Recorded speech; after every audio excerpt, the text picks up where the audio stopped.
Ano ang pinakamagandang size ng aquarium?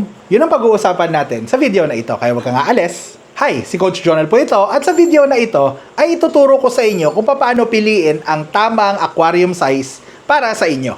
Ang pinakauna at pinaka-practical na way para malaman kung ano yung tamang tank size para sa iyo ay kung ano yung size ng isda na gusto mong alagaan at kung ilan sila. Okay, kunyari, gusto mong mag-alaga ng mga neon tetra, so okay na sa yung mas maliit na tank. Ang mahalaga lang naman diyan is makaikot sila. Okay, yung may enough silang space para lumangoy at yung makakaikot sila ng maayos. Kunyari ito, yung si Governor, si Governor to, okay? So, ang maximum size ni Gov, Asian Arowana ay 2 feet.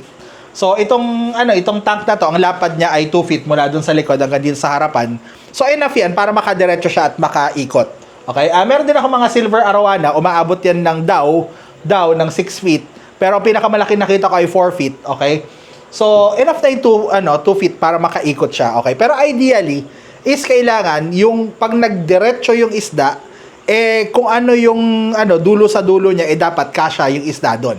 Yun yung isa lang naman sa mga practical na way, okay? Ang next na consideration pagdating sa pagpili ng tamang size ng aquarium ay yung dami ng isda mo nga.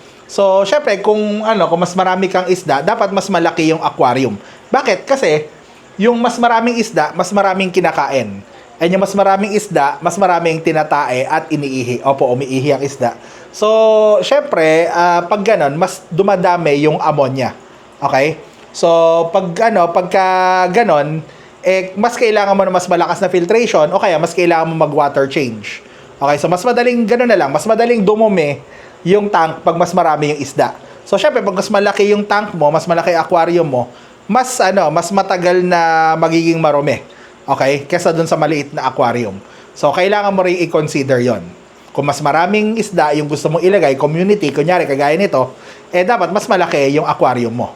Isa pa sa mga pinakamahalaga na kailangan mo i-consider pagdating sa pagpili ng tamang tank size, ano yung kaya mo. Okay? Hindi ko lang sinasabi dito na yung pera. Okay? Kung hindi ano yung kaya mong i-manage.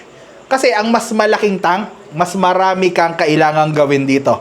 Imagine mo yung kailangan kong gawin sa ganito kalaking tank kung kailangan kong linisin yung salamin nito. Okay, given na na hindi ko siya kadalas na kailangan gawin dahil indoor siya, hindi laging nakasindi yung ilaw, so hindi siya naglulumot. Pero kailangan ko pa rin tong scrub sa loob. So gaano karaming trabaho kung kailangan kong i-scrub yung loob nito. Okay? Kumpara sa isang tank na ganito lang kaliit, 10 gallon. So, mabilis lang. 'Di ba? So, kailangan mo i-consider yun kasi ikaw yung tatrabaho nun. Okay? Kung nangangarap ka ng mas malaking tank, mag-ready ka sa mas malaking maintenance na actual na trabaho. Kasi darating yung panahon na kailangan mo yung linisan, darating yung panahon na kailangan mo yung lagyan ng kung ano-ano na may iba pang bagay. Okay, hindi lang yung tubig and all that. So, kailangan i-ready mo yung sarili mo para doon. Kaya ko bang i-manage tong malaking tank? Or, ito lang ba yung kaya ko? Kasi oras din yan. 'Di ba? Kung busy ka na tao, marami kang ginagawa, kukuha ka ng malaking aquarium, tapos hindi mo kakayanin kung ilang oras na lilinisin. Ikaw lang yung kawawa, 'di ba? Magsisisi ka lang. And ako, gusto kitang magtagal sa hobby na to kasi masaya itong hobby na to. Okay, kung para sa iyo talaga tong hobby na to, marirealize mo ang sarap mag-aquarium at lagi kang maliliitan dun sa aquarium na meron ka. Remember, nagsimula ako sa 10 gallon at itong 180 na to, naliliitan na ako dito. Gusto ko ng mas malaking tank kung meron lang space dito sa biyanan ko. So, alam niyo yun, pero habang lumalaki yung tank mo, yun nga, lumalaki yung tatrabahuhin mo. Okay, so make sure na magiging ready ka para dun sa trabaho. Another thing, and related dun sa kasabi ko lang kanina, is yung gastos. Okay, so mas malaking tank, mas magastos. Bakit? Syempre, mas mahal yung mas malaking tank, di ba? Yung 10 gallons, baka makuha mo lang sa 500 o di ba? Tapos, yung mga ganito, medyo considerable na, okay? Mahal na. Okay, kasi kumakapal yung glass na kailangan. Tapos, syempre, dumadami yung glass na kailangan. Tapos, aside from dun sa mismong aquarium, yung mga kailangan mong ilagay dun sa aquarium na yun, nadadagdagan din. Imagine mo, yung ilalagay ko na tubig dun sa 10 gallon tank, so malamang mga 9 gallons lang yan, ito, 180 gallons. So, gaano karaming tubig? Ito, magkano ang tubig? 'Di ba? Tapos, yung kuryente na ginagamit ng pump ko. So, syempre, mas malaking aquarium, mas malaking pump kung magsasump ka or kung magka-canister ka, ganun din. Mas malaking filter, mas malaking, mas malaking gastos sa kuryente. 'Di ba? So, yun, para, magastos sa kuryente yun. Expect mo na magdadagdag ka ng malaki sa bill mo sa kuryente, saka sa bill mo sa tubig, pag lumalaki yung aquarium mo. 'Di ba? Tapos, syempre, kailangan mo rin isipin yung media mo, yung filter media, yung nandiyan sa likod. So, syempre, di ba, kung mas malaki yung tank mo, mas malaki na namang filter yung kailangan mo. Tapos, mas marami na namang filter media yung kailangan mo, yung mga bato-batong yan, yung mga foam na kailangan mo. Gastos din yan. Malaking gastos din yan. Although, minsan lang naman, okay, di kagaya ng kuryente at tubig. Pero lumalaki pa rin na gastos. So, alam niyo yun, ito actually nagkamali ako dito na underestimate ko kung gaano kalaki yung gagastusin ko rito. So, akala ko, nagkwenta ako noon, nagkaroon ako ng extrang pera, nagkwenta ako na, okay, kaya kong bumili ng stand. Yung pa palang stand. Yung stand, kailangan mo ng tamang stand.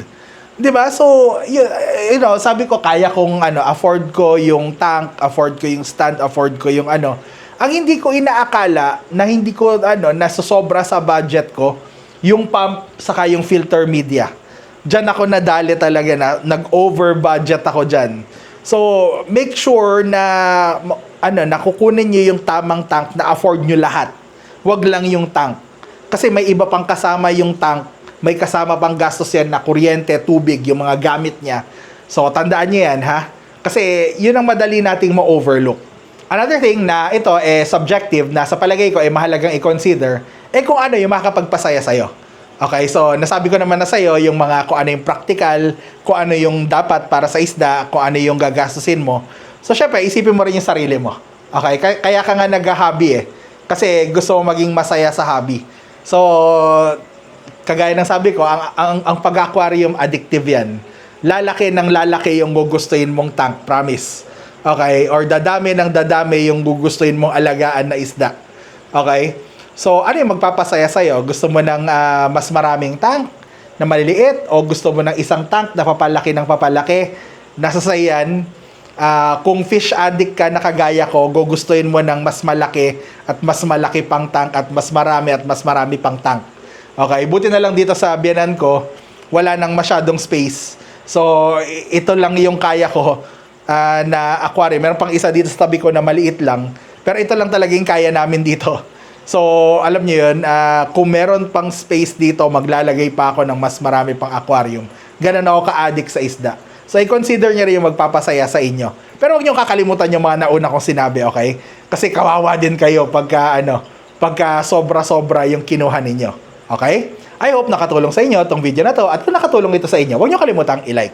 Kung meron kayong tanong o suggestions o gustong idagdag na impormasyon, ilagay nyo lang dyan sa comments. At syempre, mag-subscribe na rin kayo para matuwa naman ako. Maraming salamat po, si Coach Jonel po ito, and I will see you next video. Bye!